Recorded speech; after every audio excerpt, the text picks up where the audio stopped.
All right, everyone, welcome back into another fantasy golf video. Going to be breaking down the Memorial Tournament here for you guys, giving you my final thoughts as well as some bets for round one and throughout the tournament as well. So, just a quick recap from last week. Last week, kind of my favorite bet that I gave you guys was Kevin Tway to make the cut. That did end up hitting. Unfortunately, though, for DFS purposes, he tailed off on the weekend. That was a little bit annoying, but that makes it now 4 straight weeks, I believe, where my favorite bet for the week has now cashed, which is very nice. This week, first round leader wise, we'll get into it again as well to see if we can hit Xander for the third straight time. First round lead, that'll be interesting. But I want to start off with kind of just getting into the preview for this video. A lot of you guys are familiar with it, hopefully by now. Going to continue to do these on Wednesdays. But this is kind of just a general overview of the video, kind of going over strategy stuff, a little bit of outright bets, a little bit of placement bets, a little bit of lineup builder. But I do want to start with kind of just looking at the weather as well. We'll get into some prop bets as well. Looking at the weather, looking at the hourly, I think this is somewhat significant for round one, at least. The fact that we are going to get a little bit of precipitation on the greens, it's going to rain a little bit. That to me could make Thursday a little bit easier. At the same time, Thursday is going to be the day in which the weather is the worst. 18-mile-per-hour winds. I've said this multiple times, but once the weather gets over 15-mile-per-hour winds, that's when it actually starts to make a big difference in terms of when you want to be targeting good, and let me rephrase that, bad weather golfers. So once it gets over 15-mile-per-hour winds, that's when it starts to make a difference in terms of golfers' ability to play in that. So Thursday, that could be a slight difference. And so it's a weird balancing act. Greens will probably be a little bit softer on Thursday, but it's also going to be windy. That being said, Friday, Saturday, Sunday, the course should probably firm up. It's going to be pretty fast, I think, on Sunday. That being said, I don't expect it to be easy as well. And when I get into the props here, you'll see kind of maybe why I'm saying that as well. But I look at the weather and not too much of a concern. Hourly wise as well, it doesn't point to there being like a significant tee time advantage. Probably still want to be favoring the earlier tee times, but nothing too crazy. And so with that, let's go ahead and jump on into some of the prop bets. And let me find that new page. And so I need to scroll out for you guys. So if you guys are ever using like the cheat sheet or any of the data on the tool with the white background, at least, you can scroll to the bottom like that and just zoom out, to fit, whether it be your mobile device, computer, kind of whatever. I'm going to go to the PGA tab. This is something that I'm working on here. Sorry. If you guys are someone that uses the 9 to 5 prop betting tool, there is two. I just updated this to include a PrizePicks beta cheat sheet, which is just going to have the various sports, but the other version still works as well, just as an FYI. But I'm going to use this to kind of show you guys some of these good prop bets. And I need to, let me refresh this here.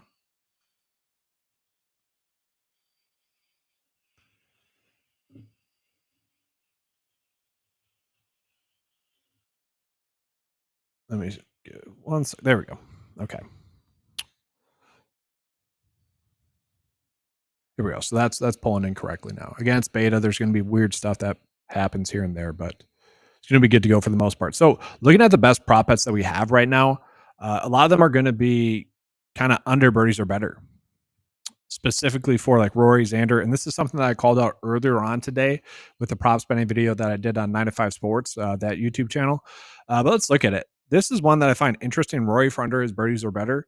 Specifically because you could bet this on DraftKings Pick 6. He's at 5 on DraftKings Pick 6.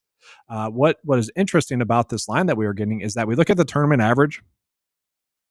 It's about 3.8 is the tournament average. Obviously, Rory, one of the best golfers in the field.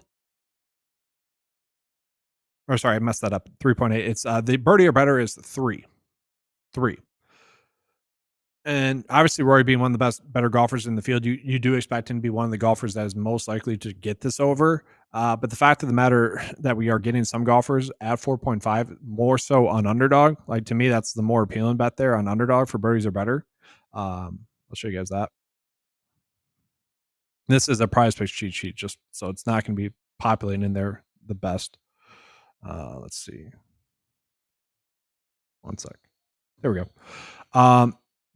But these golfers like Rory, like Xander, that have the 4.5 birdies or better, I like that a little bit better on underdog.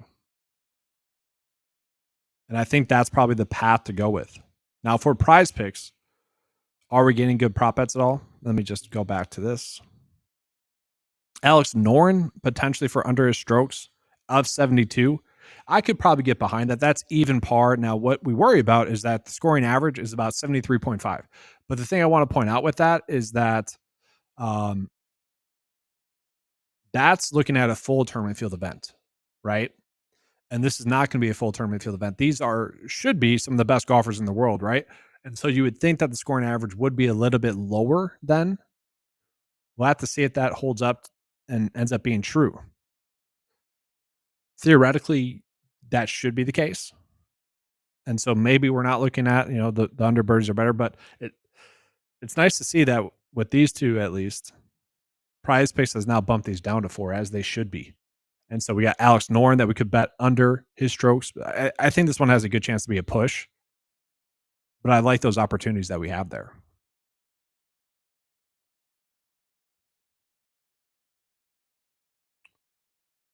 And then give me a couple seconds here. I want to pull up the underdog side of it. Give me a couple seconds here while I get that ready. If you guys have any questions, as always, get those in. Happy to answer them. I know I'm doing this video a little bit later, kind of throwing you guys off probably with the later start time. But that kind of benefits you guys. Obviously, the later, the more information we have, the more prepared we're going to be pretty much. No guessing pretty much going into it right now. But I am pulling up that underdog sheet here as well because we are still getting some of those advantages prop betting wise. So let's jump into that again. So looking at it from an underdog side, it's kind of crazy. I kind of mentioned on the earlier video that I did on the 9 to 5 YouTube channel. This is 9 to 5 golf, slightly different, but I don't really want to bet the Rory under 4.5 birdies or better. And so we'll take Rory off and then Xander as well. I don't want to bet on those two. Those are two of the best golfers in the field this week. Easy to see that those two are clearly two of the best. I've been calling Rahm, Rory, and Xander the big three for a couple months now, and that's just true. They're the 3 best golfers in the field. I don't want to mess with them for any unders. I tweeted out that people have talked themselves into Victor Hovland. It seems like as an outright bet, seemingly, and it does make sense because they don't want to bet on Rory, Xander, or Scotty. But I also find the lines, and that's fine if you are, by the way. Like, I'm okay with that. But it does seem like that is influencing the other markets that we have for Hovland. Hovland had one good week. And yes, I know it's because of his swing changes. And we have seen the story play out a couple of times this year. Matt Fitzpatrick with the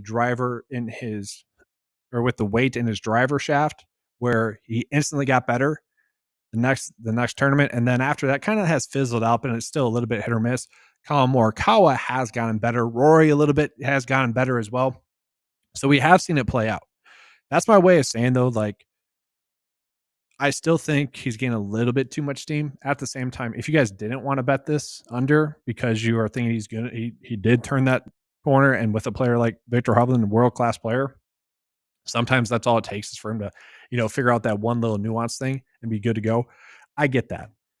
But then we're looking at like Patrick Cantlay here for his birdies are better under 4.5. To me, that's one of the better bets that we are getting this week. And let's see if I can pull up the results from last year. Let's see if it works. And so, yes, let's look at this. So we go to stats. Last year for Patrick Cantlay, round 1, he had 2 birdies. Round 2, he had 6. Everyone scored pretty well in round 2. I'm assuming it was just easier conditions. Round 3, 2.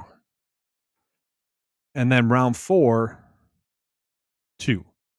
All in all, he only had 12 on the week. So already that number that we're getting, for him to get 5, that's not exactly half, but for him to get 5, I mean, that's a big portion right there. So that's a weird line that we are getting, guys, for him. And then you look at Thomas. Now, Thomas struggled last year at this tournament, but I'm just using this as example purposes. Thomas in round 1 last year, 3 birdies, no eagles. Round 2, he also struggled, 3 birdies, no eagles. So in total, 6 birdies for him. You look at Hovland, who again, I'm using these guys as examples because, well, they are the ones where we're getting 4.5 birdies. He did do pretty well. I believe it was like 50% of the rounds. So he had 19 total. Round 1, 4. Round 2, 4. And then 6 in round 3. That's a lot. And then 5 in round 4. In round 4, that came on the back nine. Like 4 of them came on the back nine. But still, like we can see that is definitely an interesting line that we're getting with those guys. And so for me, the fact that we can bet, I feel pretty good about Cantlay, Justin Thomas together. Like that's a fine bet. And then Victor Hovland. And as an FYI, guys, there is a free square on Underdog.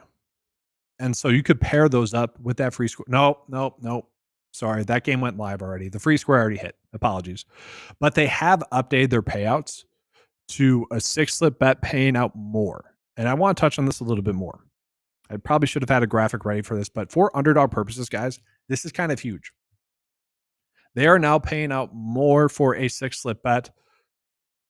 One, they have a 6-slip bet. That's a big thing, but they're paying out more than PrizePicks does for that in the flex. So if you go 5 for 6, it's going to pay 2.6x.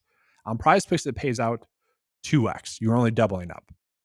That 2.6x really does add up. And then I believe for a 5-slip bet, going 4 for 5, it's 2.5x. Again, that adds up. That is huge. That's much better than PrizePicks.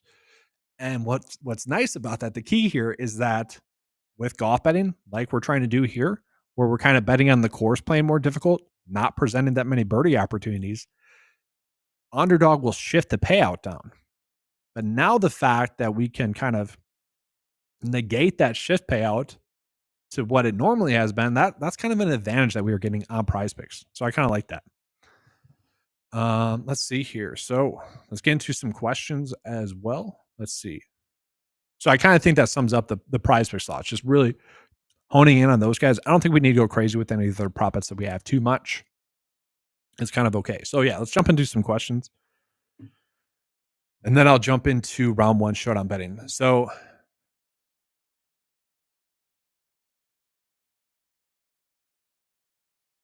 yeah, so this is definitely interesting. So Ryan's mentioning this. So the tough part about this week is that typically speaking for these limited field events, the strategy has been to do a studs and duds. But due to DraftKings pricing and kind of there being a cut and kind of the course makeup, I kind of agree. And the pricing on DraftKings is the best it's ever been, I think, this week. I mean, they did a phenomenal job. Much better than ever, honestly. These limited field events, these no-cut events have strangely been the easiest ones to cash in because no one really wanted to commit to that fair or the studs and duds approach. Whereas this week, we're actually being forced into we're not being forced into that lineup path, which is nice. It's pretty open. It's very difficult to make a great lineup. We can make some good lineups. And so I have done more of the fair and balanced approach this week. Um, the thing with it is though, it's a weird week in the sense that I believe you have to be within 10 strokes of the cut also to make the cut. And so the question is someone just going to randomly go low that like ruins that? Or is it maybe going to be, I don't want to use like last week as an example. That wouldn't be a good example, but I could see that where no one goes extremely low and then the cut kind of carries in a lot more players. But at the same time, you do expect one player to kind of figure it out to go low. That's what I'm hoping for. Oh, appreciate that, Aaron. Welcome on in. Make sure to jump in the Discord chat. I'm not in there as much as I should be. At the same time, we have a good community there in the Discord. So that will be on the email to you as well. Yeah, great community there. Welcome on in. And then, yes, I lived in Madison for a little bit there. So awesome stuff there. Fun town. But yes, from Wisconsin.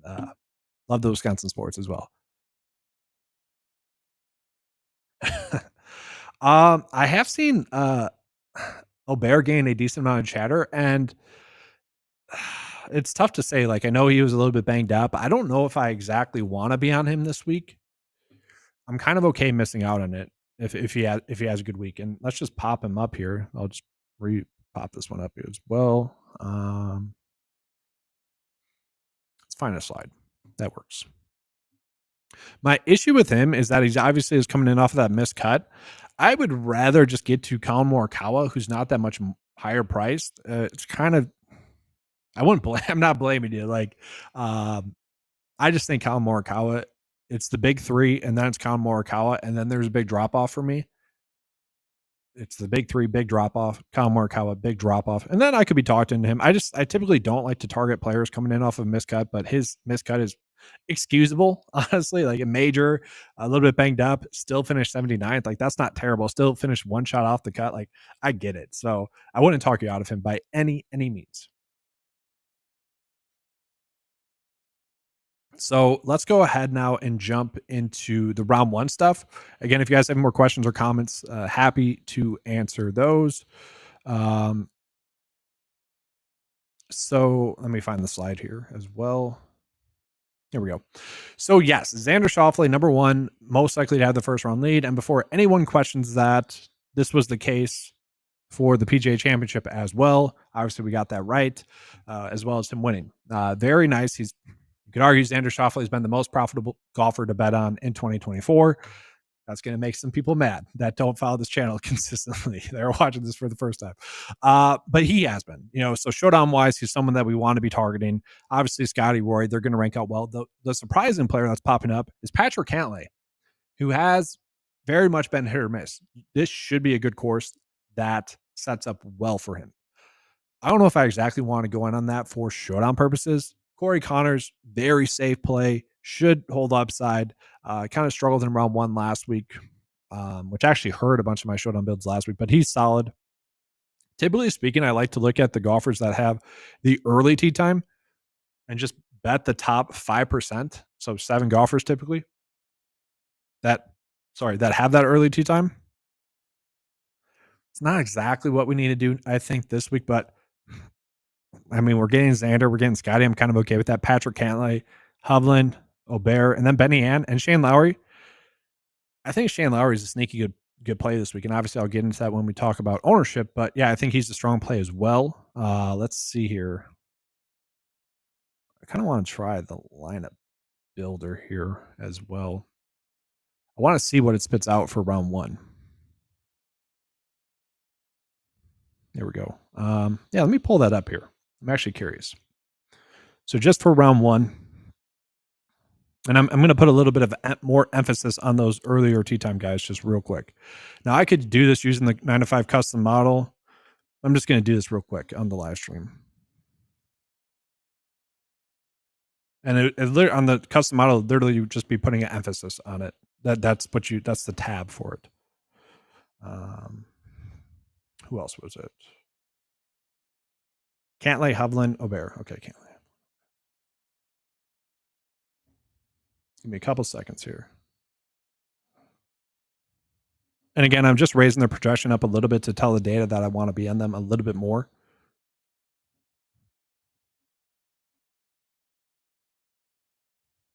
It would be nice if there was just a little ticker I could do instead, but it's not how it's set up. All right, so let's try this.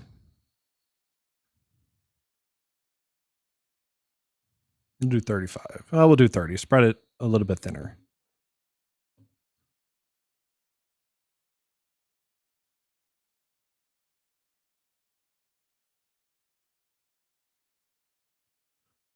So let's see here. Ben Griffin, Mr. Maxfly. Awesome that he's using that. Maxfly is one of the best value golf balls. Honestly, if you guys are looking for a premium golf ball at a cheap price, Maxfly is where it's at. But I actually don't mind this build. Again, it's probably promoting more of a fair and balanced build. Taylor Pendrith, I think he has a good chance to go low and go off. I don't mind that one. He's solid.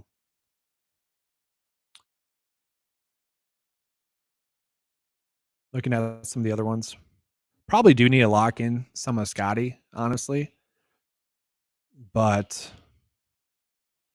I don't know. For the most part, blindly trusting the data has worked out. In a limited field event, do we maybe need to finagle it a little bit more? Potentially. I'm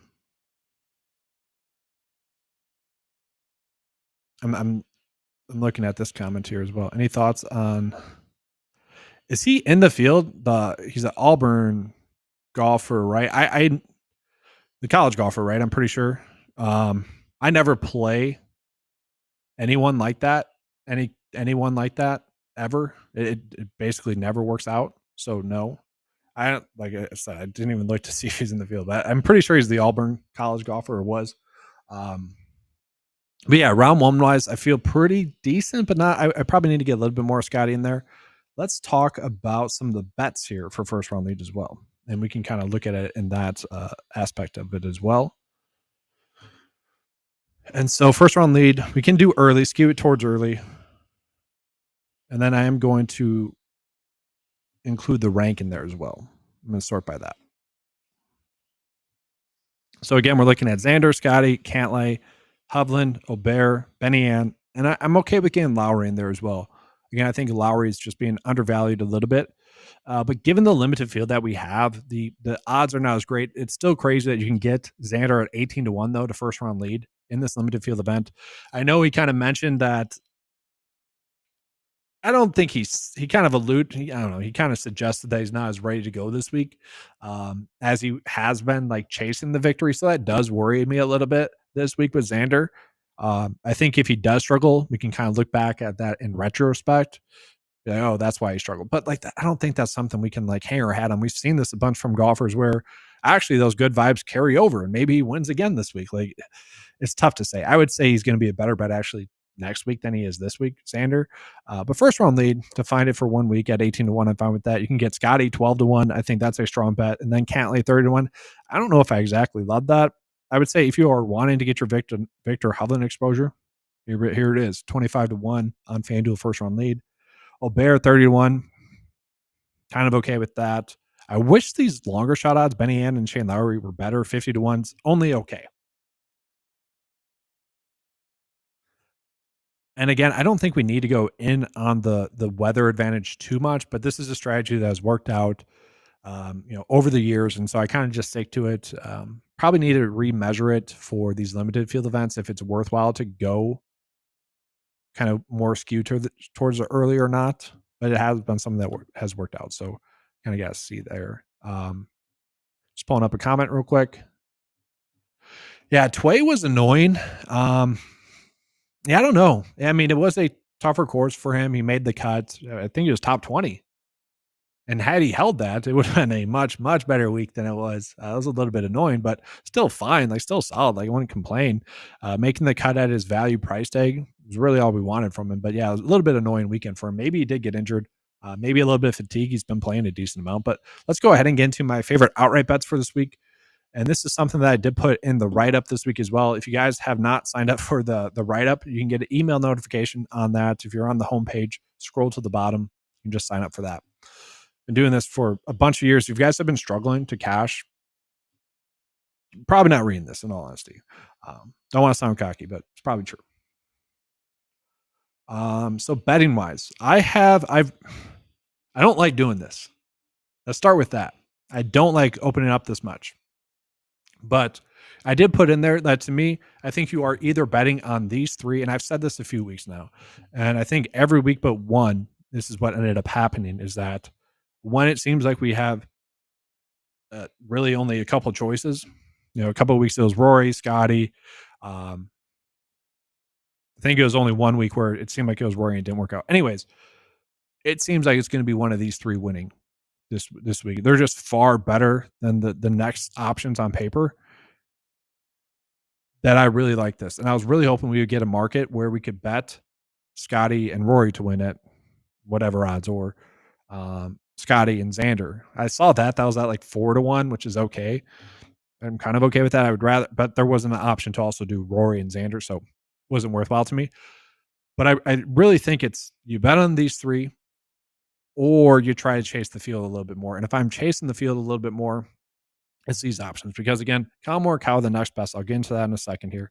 Corey Connors, it's one of those situations where if you keep putting yourself in good spots, if you keep playing great golf, eventually players figure it out.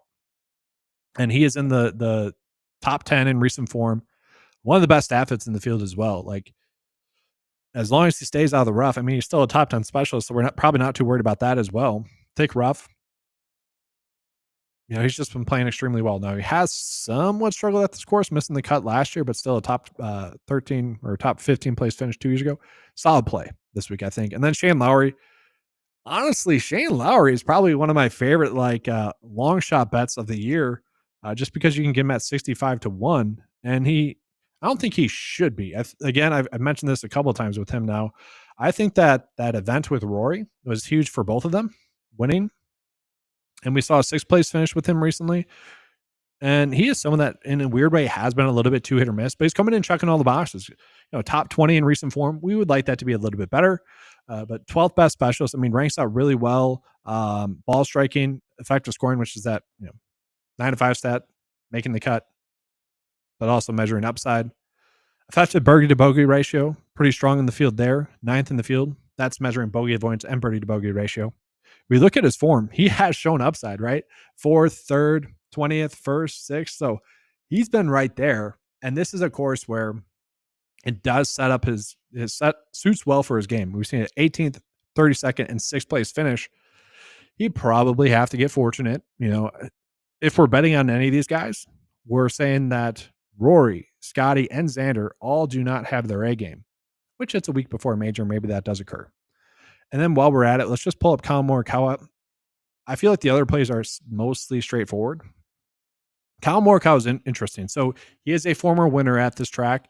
Now, some people might say, well, when he won, it was the Workday Charity Open, and that event did not play exactly the same as how it typically plays. The course was a little bit shorter, and those would be valid reasons. I believe the fairway, there was something different about the cut as well, if I remember, like how the grass was cut. Maybe not. I thought maybe greenside, they kept it a little bit thicker, so ball stuck a little bit. Whatever. That's so long ago. It doesn't really matter. Anyways, he still had a second place finish, a couple years ago at this track as well. So that's great. He's been trending in the right direction. So this is where I struggled to get to someone like Victor Hovland, where people are hoping that he's figured it out. I want to see one more event. Whereas Collin Morikawa, we have seen that he has figured it out. And this is a track where it does suit his game. He finished 3rd 6 events ago, 9th, 23rd, 16th, 4th, and 4th. I actually forgot this DFS chef. So was this Collin Morikawa last year? He withdrew last year? Because that's me. I forgot it if that's true as well. Let's see. I did not realize that. Let's see. Yeah. Wow. Great call out. Yeah. 71st, 73rd, and 68th. Oh, man. Don't do that to me. Why did now I like him too much? That's a good call out, though. So he did miss the cut. That's 68th there. That's a good round there as well he had going. Oh, man. Yeah, it's just if you're not betting on the big three, he's like the one I would go with. One and done wise, I think Collin Morikawa makes a ton of sense as well. The stars are kind of aligning for him this week, is simply put. He was terrible for a little stretch. That happens with some of the big name golfers. They eventually figure it out, and he's figured that out. He's the kind of the player that's due for a victory. And so I think we can roll with him. And simple. And then Corey Connors, I don't mind. I think everything can come together for him to win. Course being a little bit too long for his game does worry me, but he's too good of a play for me to pass up on outright wise. Real quickly, I got to hurry up. Typically, I only want these videos to go 30 minutes, so let me just hurry up here. And it's going to be easy to do so, actually. So ownership wise, guys, really nothing there. Honestly, great job with the fantasy community with the ownership, I would say, this week. Now, I want to say we have seen the ownership in some spots be drastically different in cash than they are in GPPs. I don't want to keep hammering it home, but Davis Thompson being 40% owned in cash was the head scratcher last weekend. Surprising. Same thing with Eric Cole, 20% owned in cash. That has randomly been happening, and that probably will happen in this limited field event where people are waiting to do their cash builds and whatnot. But right now, I really don't see any issues with the ownership. I put this in the 9-to-5 write-up as well. Like Shane Lowry is the only player that I'm probably going to be at least double the field on. I'm going to be at least 10% overweight on Xander and Rory. I'm at probably 35% for each of those. And that's really it. I don't see anyone coming in over-owned. Like too bad. It's a limited field event. These plays all make sense. And so I don't really see big edges here. I just don't. There's nothing really crazy. It's just it's right. I would argue that Morikawa should be much higher owned than Hovland. But what I mean by that is probably like 5%. So nothing too crazy. I typically would do the lineup builder portion of this video as well, but with it being a limited field event, I don't know if we really need to do so. I do want to run it here for you guys. Just do 150 lineups just to see what's spinning out to us. Just out of curiosity. But being a limited field event, I don't think I have to go too crazy with this. So yeah, let me just do that real quick.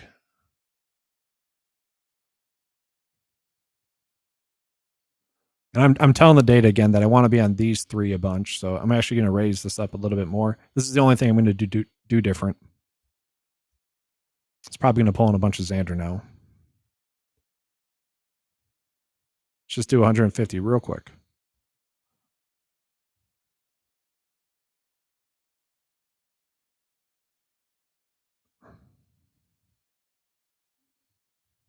And because it's a limited field event, I did do 2 unique players instead of 3 per lineup.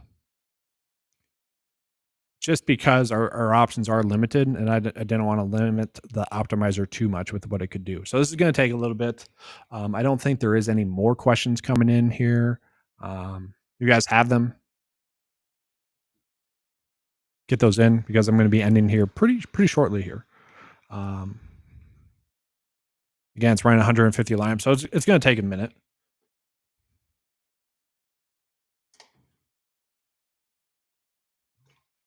And while that's happening, 3-ball bets. Actually, they're head-to-head bets. It's head-to-head bets today because it's a limited field event. This has been a nice sweet spot. So, Corey Connors over Seamus Power. That's pretty good. Xander over Hovland. Solid. Even Scotty over Aubert. Solid. In terms of like the best payout, Patrick Cantlay over Wyndham Clark. And I actually don't mind that. I think that's solid, especially with us looking at the round 1 stuff again. Tony Finau over Patrick Rogers, 1.9 to 1. Finau ranks out really well this week. I'm fine with that. Benny Ann as well. He was one of the players that did rank out really well for round 1. So I'm kind of okay with that. So if I can just highlight these for you guys. I don't know if we need to go with Scotty. That payout bump is not as good. But like these ones that I have highlighted, these 5, those would be my favorite. They're head-to-head bets.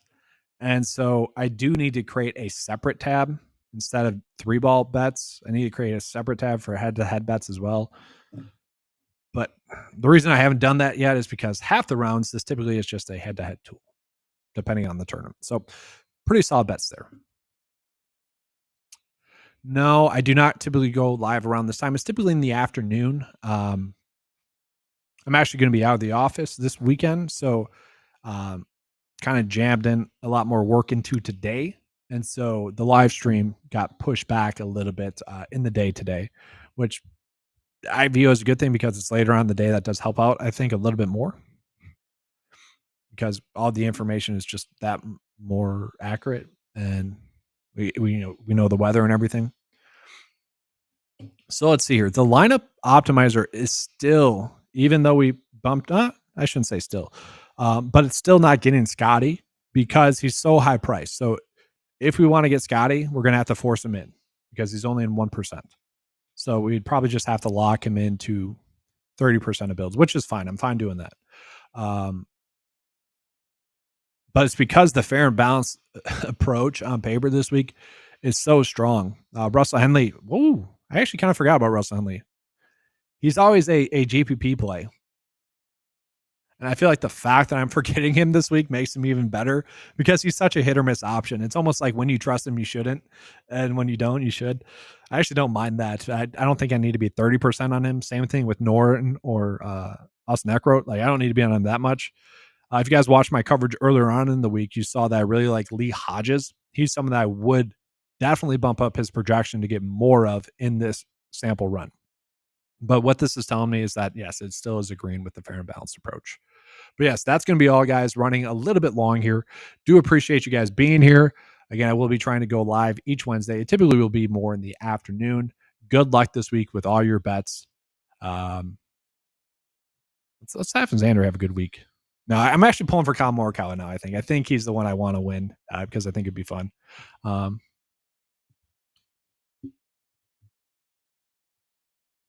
This is fee now. This is fee now. I got yeah. So this is fee now.